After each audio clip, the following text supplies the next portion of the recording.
Rubonge rwa kuthurima wagiriru wa indo bururi-ini rugite muthi wa Jumatatu ni rugatabania mungururio wa kubinga iganda iria ithondekaga njobi ya thogora wa thi na itakinyaniirie ikiro.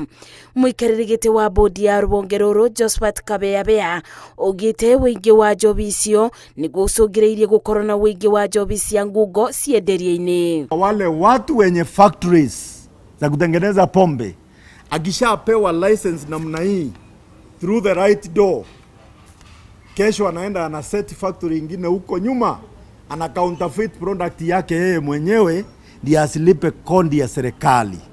So kama sisi serikali tunajua hapa ndiye anatengenezea, kumbe ameenda kufanya ingine fake kule, ndio maana kumekuwa na maafa katika hii nchi ya Kenya.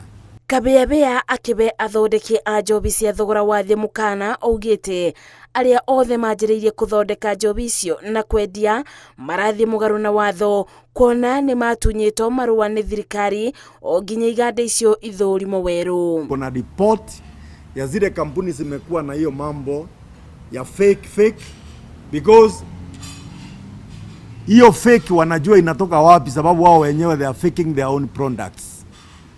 So tukasema tutapeana ile report tuko naye itumike kupetition wasipewe license tena, because ndawa ya hii shida ni tukue na watu wachache, isikuwe ni kila mtu anatengeneza pombe.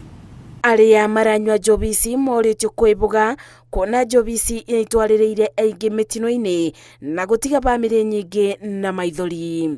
Hizi pombe hizi bei rahisi kule ni sumu, wachana naye kukunywa, tusaidie, because ile shinda tuko naye tena ni ule mtu anatumia, the consumer anakuwa attracted sana, ama anapenda bidhaa za bei nafuu. Maya mokite riri thirikari irutite mukana wa kubingo kwa irabu na ari kuonekanekana ciiko cia andu kuragwo ni njobi thumu ni kunyiba. Ngiribotera Inooro TV, njetago Masi Wadia wa Muriithi.